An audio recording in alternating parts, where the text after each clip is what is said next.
try to keep the rest kind of concise. So where I left off was talking about the genetic testing. So basically what they do is they take the 2 embryos we had, they extract just a couple cells from the outside cell wall of the embryo, they send that off to a lab. That's then a 10-day wait. Right? So what they're doing is they're going through and checking those embryos to make sure their genetic makeup is correct. Make sure all the chromosomes are there that are supposed to be there. You get so many chromosomes from the sperm, so many chromosomes from the egg. Make sure all those match up. And the reason behind that is basically you drastically reduce the chance of a miscarriage with when you know the embryo is normal and not abnormal. So we valued that information. On top of that, we knew the sex then, like that was the results of the PGS testing. We knew the sex of the embryos. So there was a 10-day wait for that. And honestly, I think we both were very nervous waiting for that call because, again, we went through that countdown of 18, 13, 7, 5, 2. My fear was we were not going to have any embryos to transfer. Yeah, you should tell them your video game analogy too, because yeah. And so I've told a lot of our family members and our closest friends that we see on a regular basis and I remind Terry constantly. I think I've told her twice this week. Yeah. That the IVF process, there's just so many levels, and it's like playing Mario, right? Like you got to beat level 1, and then level 2, and level 3. Eventually, you beat the game, and beating the game for us is becoming pregnant. Right. But each one of those levels offers so many struggles, and often dealing with adversity, right? So we're making it through each one of these levels, and at this point, I felt like we were just losing levels. Yeah. We were like, you know, you've got so many lives, and then the game's over. I just felt like the game was coming to an end because we were just losing so often, right? So my fear was we weren't going to have both the embryos were going to come back abnormal, and we weren't going to have an embryo to transfer. So we get that call. We get the call, and we knew we were going to get a call. So it's 10 days. 10 days has passed. We haven't gotten the call. So I'm like, I talked to my secretary, Ryan, and I'm like, listen, you need to call the embryologist and see what's going on. So Ryan calls on day 11, and they're like, the doctor's going to call you, or the embryologist is going to call you this afternoon. So Ryan gets the call, and he doesn't answer, right? No, I missed it. I missed the call. I work in a citrus manufacturing plant. We make orange juice. I was out in the plant. It's loud. I often don't have cell phone service there. I missed the call. So he's texting me as he's trying to call back, and I'm like, get them back on the phone, like, come on. And then they call you back. No, they actually did call me back. The embryologist, the doctor, directly called me back. Calls Ryan back from the lab. And so then Ryan's like, oh, can you hold, doctor? Because I need to call my wife and do a 3-way call. Because the fertility clinic only has Ryan's number. Because I don't want to take any calls whatsoever. So Ryan gets a hold of me, and I'm like, okay, let me go get into a private area. And Ryan already heard the news, right? Yeah, I had heard, like most of it. And he's like, heard. can you repeat this to Terry? And so the embryologist is like, okay, hey guys, I wanted to let you know that out of the 2 embryos, one was missing a chromosome. Which chromosome was it? Chromosome 23. And one came back completely normal. So we finally had one M baby, is what I call it. So we had 2 make it, and one was abnormal, one was normal. So we only had 1. So we went from 18, 14, 7, 5, 2, and we only had 1. Right. 1 embryo make it. Right, and so... And they told us the sex, so... Yeah, we'll keep that private. So, at that point though, when we both expected, our fear was we weren't going to have any embryos to transfer. So the idea that we had 1, honestly, that was like a very bright, positive day. I think we were really excited, but we were still like, Like, you know what I mean? Like, we had lost so many levels, so we were like, don't get your hopes up completely. Like, you can just a little bit, but keep it toned down a little. Yeah. Right. So to kind of transfer and pick things back up, so now it's time they freeze the embryo. The embryo's frozen, it stays in storage. And now it's time to prep her body for the transfer process. The transfer being taking the embryo and transferring it into her body. And in that process is more drugs, different types of drugs. We did the Lupron. Hold on, we're skipping a major step. Oh. So post-retrieval and prior to the transfer, they say, oh, we need you to come in for pre-op. And we're like, what's the pre-op? What's the pre-op for? So, oh, well, you're going to have, I always butcher this word, a hysteroscopy. Yeah, you probably say it better than me. And I was like, oh, well, what is that? Like, we don't know what that is. And we start looking it up. And it's like, it's a full-blown surgical procedure. Yeah. She needed to go in. She was put under anesthesia. And they were going to scrape my uterus walls and take a biopsy. Right. So I had to go under anesthesia again. And that was not expected. So I think it was only like 6 weeks from retrieval to transfer. So I think it was like 2 weeks later. Right. We did that. Right, but it wasn't expected, and it was out of pocket.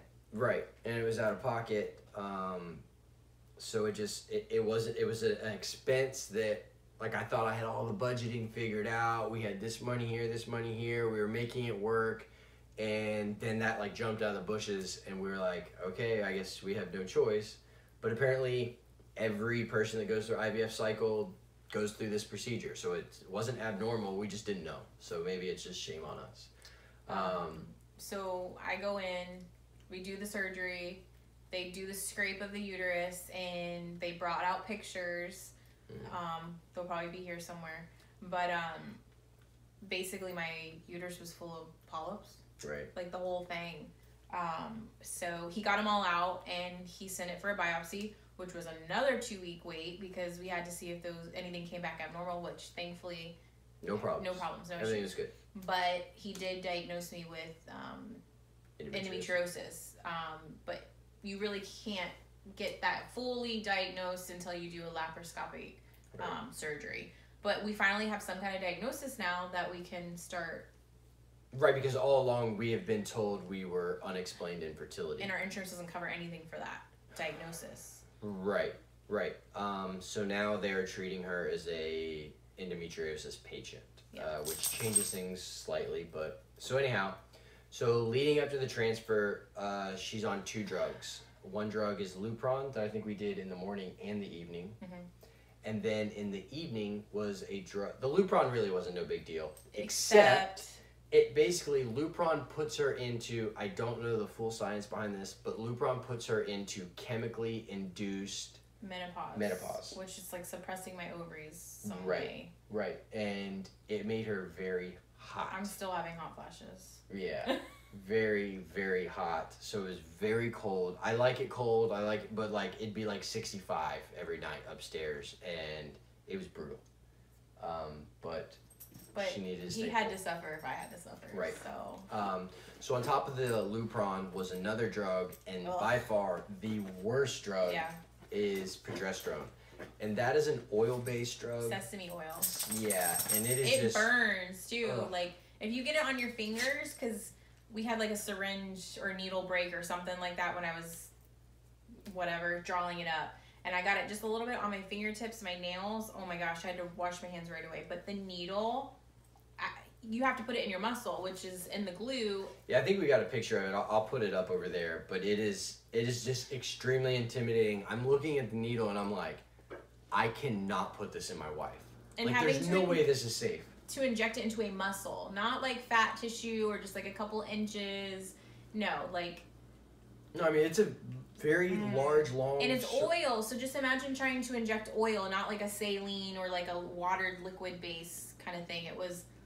It took forever for the injection. Yeah, no, so like you would like stab it in, it goes into the butt muscle basically, And Terry basically chose to always do it on the same cheek, where the doctor they tell you like, to alternate, rotate. but like I didn't want to not be able to sit ever again or sit back against things. Like when I drove, I had to like sit up because I couldn't let my top of my butt cheek touch the chair. And even at work, I have a pillow that I sit on. It was painful, but anyhow, you gotta push the needle in there pretty then, good and far, I mean, and then when you start pushing, it's like it fights it, right? Like, it fights back, and it's oil. So just imagine pressing oil through a tiny but thick needle. So it would take a good minute probably to push the oil in, and we had to do that every night for it was at least a month.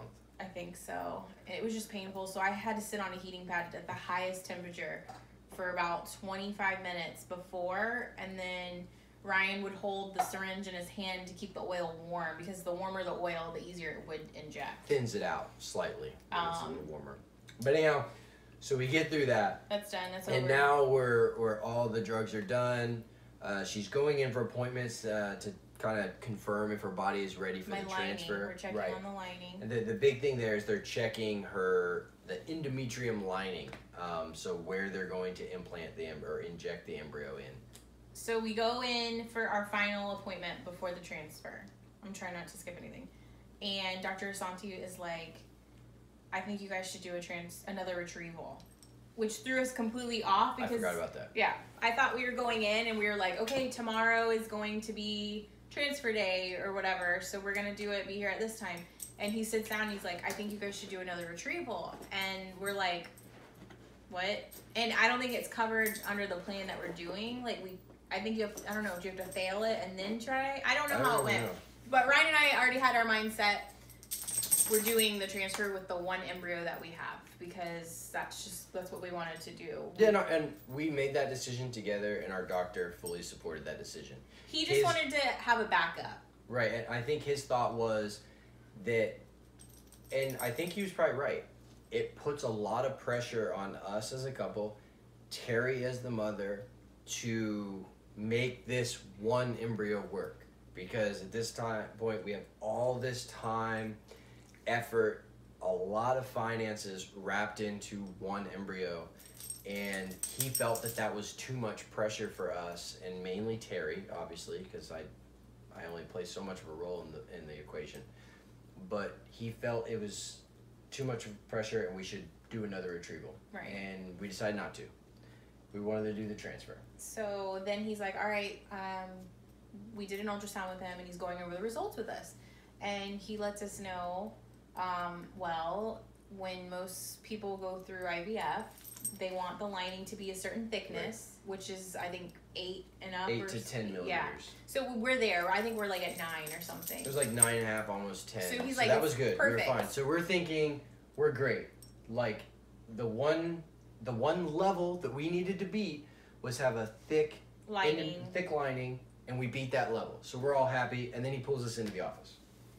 You have great thickness and lining that people have to take tons of hormones for, and they have to wait a long time to get to the transfer, but you don't have the trilaminar lining. I don't even know what that is. I didn't know that was something. I didn't know it existed. Basically, the endometrium cavity. It's this.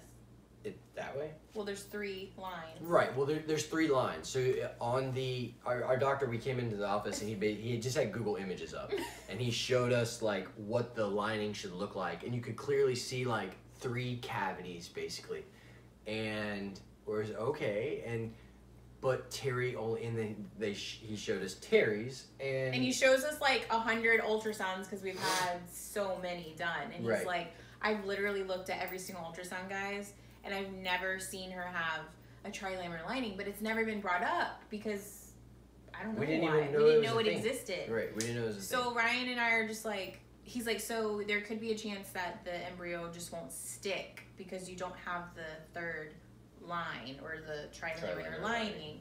So I'm like, what the F? Like, can we get through one level with no obstacles? Right. Because everything we've done, we've hit a wall. Absolutely. So at this point, it's like... At that point, it's very defeating. Yeah, we're just like, I just want to do it. And I'm looking at him, and he's looking at me, and I know we're both like, let's do this. Like, we've decided that we're going to do this. No, I asked the doctor, because at that point it was nothing we knew about. I said, well, have you had patients get pregnant without the trilaminar lining? And without hesitation, he says, yes, I've had many patients get pregnant. It just drastically reduces your chances. So I'm like, well, what are the chances? And basically, because our embryo graded so high, the embryologist told us, I would give this embryo 65% chance of leading to a pregnancy. So we're like sky high. Right, we have a good embryo. Right. Well, without the trilaminar lining, our doctor said it was maybe 30% chance. Not even, yeah. And it's like crushing, right? Because we just worked so hard, and I went through all of this medication, pain, time, money, emotionally, mentally, physically, and then we get to the day before the transfer, and it's like, hey, it might be 2 days before the transfer, but it's still close. You don't have the lining. And I'm like, what is this? What's happening? Like, why didn't we know this before? And I mean, it wasn't an issue, I guess, and we've never been pregnant. We've never had to look at that kind of thing, I guess. But I'm not complaining about our doctor because I love him. Like, he's great. He's amazing. Whatever. So she's never had a trilaminar lining. She probably never will. Yeah. So let's just go forward. We don't have a choice. We're going to transfer the embryo. So we decided to transfer the embryo. Everything looks good. She's clear to transfer the embryo. We go in for transfer. That is not necessarily a surgical procedure. No, there's no anesthesia. You're literally, like, we get in there and you have to drink 32 ounces of water, I think. It was a lot of water. Like, it was a lot of water. Like, it was 2 big Fiji bottles of water, I think. And I think the idea on that is they want the bladder full because it puts some pressure on the uterus, and I guess that helps increase the chances of a pregnancy. So, literally, you do see this in the movies. So, we go in, and they're like, did you drink your water? And I'm like, yeah, and I have to pee, like, so bad. Like, I think I'm going to pee my pants at any second. And they're like, all right, Terry, I need you to change and put this gown on. And then they put us in the room. We were like, hey, what's up, Dr. Zanti? And he's like, this is your camera or your TV, Ryan. Your monitor's going to be here, and you can hear the sound. Terry and I are going to be in the other room. And so Ryan's in there, and he's going to videotape everything. So I'm in the room. I get on the table, and they're like, put your legs in the stirrups. And I'm just like, oh. And I literally felt like I had, like, cast on my legs. Like, so I'm up here, I'm straddled, I have 2 nurses in here, and there's just, like, no privacy, guys. Like, the doctor, he's looking over here, and he's just trying to, like, do small talk. I have the monitor here so I can see what's going on, and then the lab is connected to the procedure room itself. So I think I took, like, an Ativan or something just to keep me relaxed. And legs spread, they come in, they take the syringe with, like, a long... It's almost like a catheter, right? Pretty much a catheter.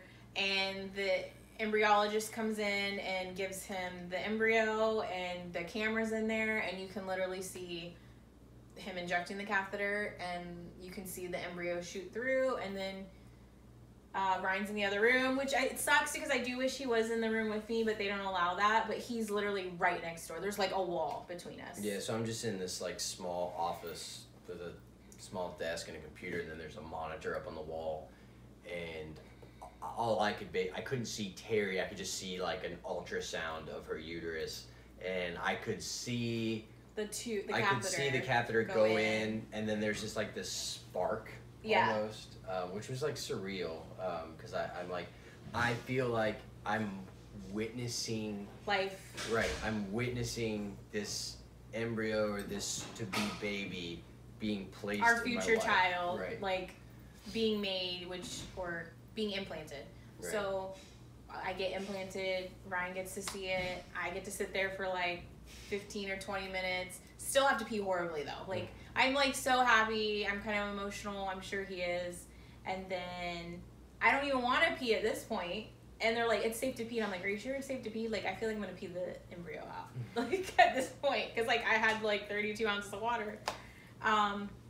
And so this is where Ryan was getting ahead of himself earlier. So, like, when I woke up for transfer day, he had already gone to the store, and I come out, and there's, like, yellow daisies, and I had pineapples everywhere because they say like their pineapple helps the embryo stick, which it's not proven, but that's what the IVF community people do.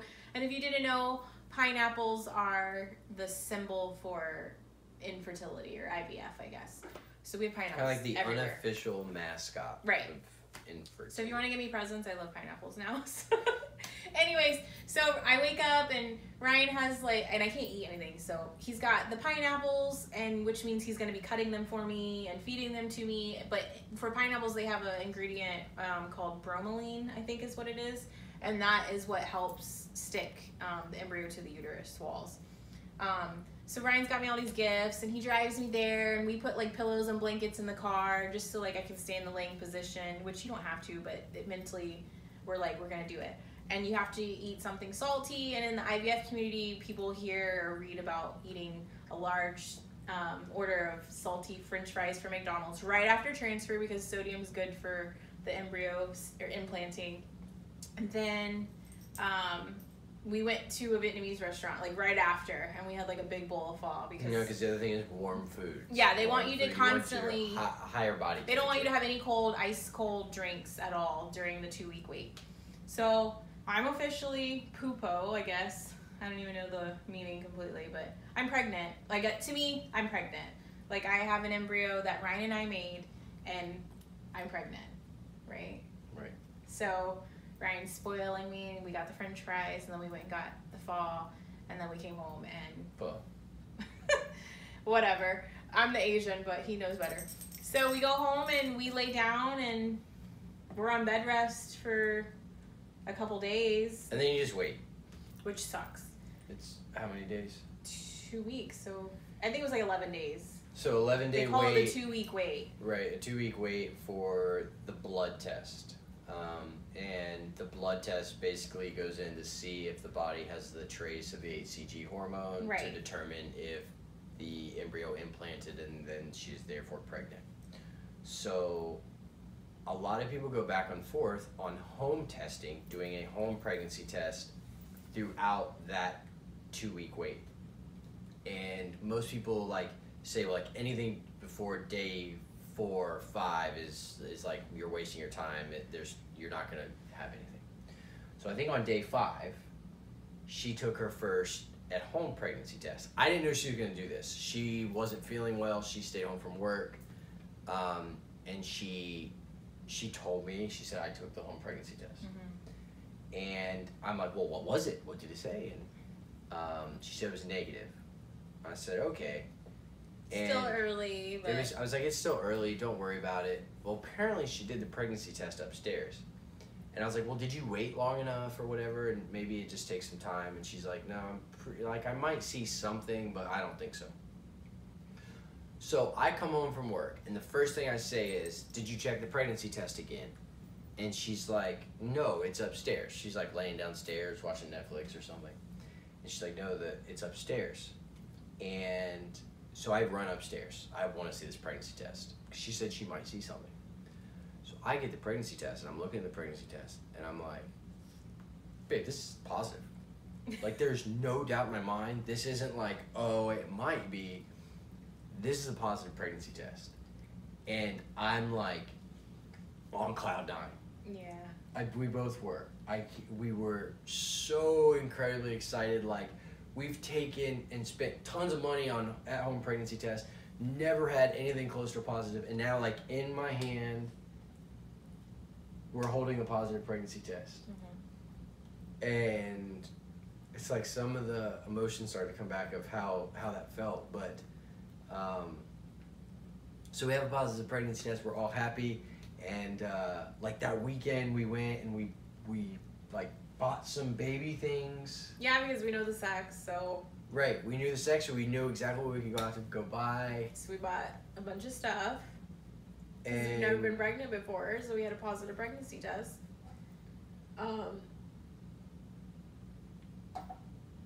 So anyhow, the next day, we take more, right? Because what they say is you want to see the line continue to get darker because the pregnancy test looks for the HCG hormone, just like the blood test does. And the stronger the HCG hormone in the female body, the darker that line's going to get. It wouldn't just be a faint positive, it should be a full-blown positive. Mm-hmm. So we do on the next day, and it's negative. And we're like... Which is a different test, too. But it was a different type of test, right? It's probably... Somebody told us to take a different one. Right. Someone told us to use a different test, and so we take a different test, and it was negative. And I was like, well, it's still probably too early. It's a different test. Da, da, da. Brian's like looking at the sun. Right. Like I'm holding it up, and I'm like thinking I'm seeing something, and day 7, she takes another one, and it's negative. And then I had the bleed. Right. So I don't remember exactly what day that was. It was after that. So she wakes up, and it's like 5 in the morning. I heard her get up and go to the restroom, but I wasn't really paying attention to it. And I heard the light was on, the fan was running or whatever, and she was kind of in there for a minute. And I started to kind of get worried, but I was like, oh, maybe she's just going to the bathroom. And I hear her scream. So dramatic. Yeah, but it's vivid. It's something that's burning in my head. So I hear her scream, and she says, Ryan, something's wrong. And she said there's blood, and there's a lot of blood. And so obviously we're very worried. She immediately contacts our nurse. Again, this is 5 o'clock in the morning, but she contacts our nurse. We heard back from the nurse pretty early, and basically what our doctor said is it was some type of hemorrhage, right? Yeah, and it's normal, he said. Yeah, and he said it's not normal to us. It's not abnormal. It yeah. had us in an absolute panic. I think, we had the positive pregnancy test. Which could have been a false positive. Right, it could have been a false positive. But we've never been positive. But in our minds, like, I think there was some fear that, like, we just lost the baby. Yeah. Right? So 5-day-old. Right, so at this point, we kind of decided, like, we're done with the home pregnancy test. It was driving us crazy. It was putting so much stress on us. And it'd be like, one day you might see, like, a very faint line, and then, like, the next day there'd be nothing, and it was just... A roller coaster. Right, it was a roller coaster. It was torture. Right, it was driving us crazy. It's like the worst 2 weeks. Not that one day, but... Yeah, no, it's terrible. It was bad. It was terrible. Excuse me. So now it's time for her to go in. I think she went in on day 10 or day 11 for the blood test to determine if she's pregnant. And again, I think if we're being honest, we just didn't feel positive about it. Terry, you just didn't think you were pregnant. Not after all that. Yeah, and meanwhile we're like in these social groups of people that transferred about the same time we did, and like they all have these very dark, clear pregnancy tests where they're like full-blown pregnant. Like every day. Right. 2 times a day, 2 tests, right. 3 days, 3 tests a day. So she goes in for the blood test, and it's the deal where they go in for the morning for the blood test, and they call us later in the afternoon, and again, all the communication goes through me. So I can remember because when this happened, again, it's October now, when the transfer happened, this was in the middle of the World Cup. And it was in July, right? Yeah. Yeah. So I went in at like 7 a.m. for a blood work, so I didn't miss work.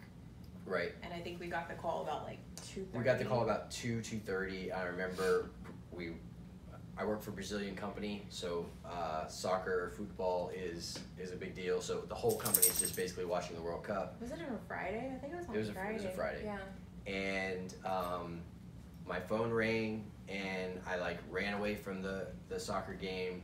I take the call, and I can just tell as soon as the nurse says like, "Hello, Ryan," that she didn't have good news. You could tell in her voice that, so she calls and she says, "I'm sorry, Mr. Adams, it didn't work. She's not pregnant." And I felt like the life was just sucked out of me, and a big part of me is happy that I took that call and not Terry, I wouldn't necessarily want her. I didn't really want a stranger telling her that. I'd rather tell her that. So I call, I let Terry know it didn't work. And I asked the nurse, I said, so was there like any trace of HCG? Like what was the results? Because usually you'd want the results to be 100 or 200. Or you're trying to figure out what the numbers were. And she said no, zero. There was zero trace of HCG in her bloodstream, which basically means that the positive pregnancy test we had was without a doubt a false positive. There's no way she was ever pregnant not with zero trace of HCG. There could have been a trace of HCG, like lower numbers, that would have indicated a very early miscarriage, but that wasn't the case. She just simply was never pregnant. It's just my body absorbed it or something. Yeah, so yeah, that was one of the questions we had, is what happens with the embryo, you know, more than likely her body just absorbed the embryo, and I guess it will like live with you forever. Just I ate my baby. Yeah, you ate your baby. So it didn't work. It didn't work, and we both left work at 3 and went straight to bed for the whole weekend. Yeah. And it sucked. There's no sense of like just continue to tell you how depressing it was. It was terrible. It was the hardest thing we've ever had to go through. It's hard because you feel like... We thought it was going to work. I mean, in the beginning, I think we thought it was just going to work on the first try. Yeah, but the thing is, it's, we've got a picture of the embryo, right? Like, we knew the sex. We named the embryo. Like, we knew what this baby was going to be, and it's just an embryo. It's a clump of cells at that point. It's not a baby. It's you know, it's not an infant. But to us, it was all we had. It was the closest thing to a baby that we've ever had. Because we can make one. That's the one thing. Right. That gives me hope still, is because we can still make an embryo. Right. No, it was something that Terry and I made together with the help of modern pharmaceuticals and science. We made this embryo, and basically we felt like we were mourning the loss of a life that never had a chance. Like, it wasn't even a miscarriage. It just never implanted. So. But I'm psycho, so I was pregnant for those 2 weeks. Yeah. Yeah, no, that's... So, anyhow, it didn't work. So, here we are now in October, and we'll try to sum up where we are now, where we're headed, what the plan is. We're starting round 2. For the last several months, Terry's been cycling several drugs. I'll try, not drugs, but vitamins and supplements. I'll put a picture up over there.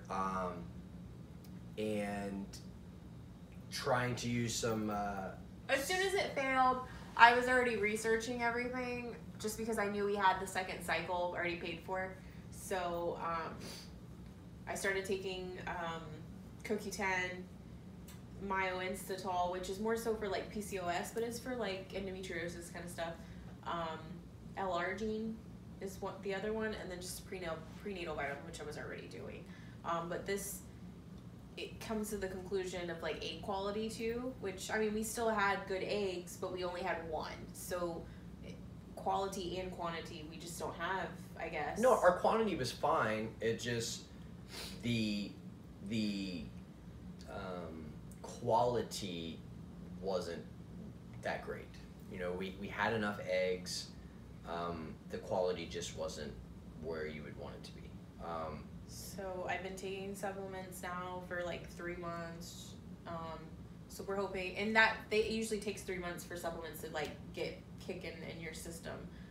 So we're hoping that these supplements are gonna help with the egg quality. It doesn't always. There's no guarantee that it's gonna help, but the doctor said it was a good idea. And then also to try a gluten-free diet. I was strict with it for like a month straight, but like I still try, like we're doing. Try to follow the I mean, I'm not like eating junk every day or anything, but like I don't eat bread.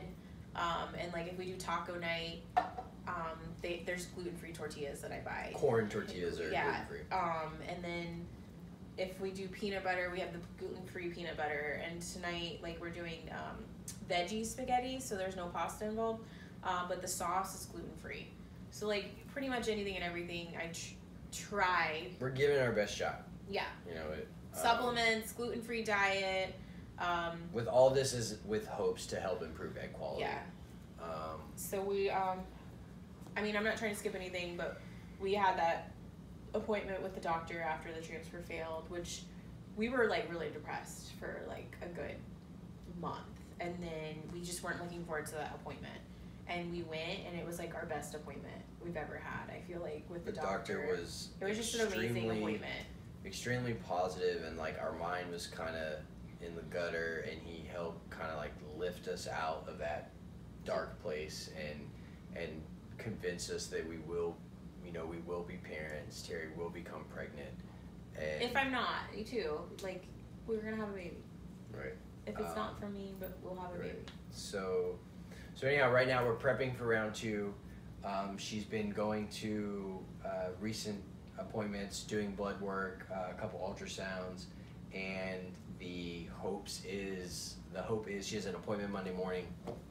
If everything goes well, we should start doing our medications, our stem medications again within the next week or two, and hopefully this round will go better than round 1. And hopefully we'll have this it. is our.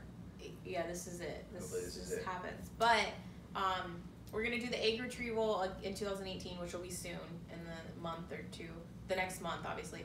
But we're gonna do a different protocol after retrieval, and he said the Lupron earlier in the story. It's a special injection called Lupron Depot, and it's one injection that lasts for 90 days. That one injection costs $4,500. But on the good side, we got the diagnosis of endometriosis, which has now helped cover this injection. Instead of us having to pay $4,500 out of pocket, we're only paying. It's gonna be like $1,200 out of pocket. So, give or take. So, right. Hopefully, this new injection that we're going to take helps prepare my body, because we're actually gonna have a 90-day gap from egg retrieval to transfer. So that's the main change from protocol, the first round to the second round. So we had a 6-week wait from retrieval to transfer. So this time it's gonna be 3 months. So we'll do transfer in 2019. But that's it. That's where we're at. We're not pregnant. No, it didn't happen. It didn't work. But that's the update. We're better. I mean, we're feeling a little better now. We got Disney passes to get her. Yeah, that keeps us happy. So you guys probably see that a lot. We're at Disney, but that's what's helping us get through this time in our lives. So it was a rough patch. So, but I think we're good. Right. But we just wanted to get the update out there. We know it's been a long time. People have been asking, and I just forgot. Like, I just assumed we let everybody know, and we didn't. We didn't. But a lot of it is just, it's not the easiest thing to share. It's not easy to talk about. But we recently saw a lot of my family in Pennsylvania, and we were reminded us questions. Yeah. And we were reminded that we've got to get the message out there because a lot of people care. The last thing, we'll cut the video off because this has been very long. We're gonna end up having to make this multiple videos. Is I wanted to do a questions and answers video. Yeah. So if anyone has any questions or wants more information, message us privately, or we could put an email link or whatever. Right. Message us or whatever you gotta do. And we can either talk about those questions in another video and help give you more information, or better explain something maybe that wasn't clear. But if you have any questions, let us know. We'll do another video. Or we'll send it something privately that you don't want discussed. Yeah, or the answer to the question in the video can be anonymous. If because the thing is part of us going through this process is to help kind of better educate people about the process. And there's people out there that are probably watching the video that are going through, they're struggling with infertility, but they don't talk about it. And I promise you, everyone knows someone that's going through it. They just don't always talk about it because it's not easy to talk about. So hopefully these videos will help make it easier for people to understand what those people are going through. But be on the lookout for the next video. Thanks guys for watching our video.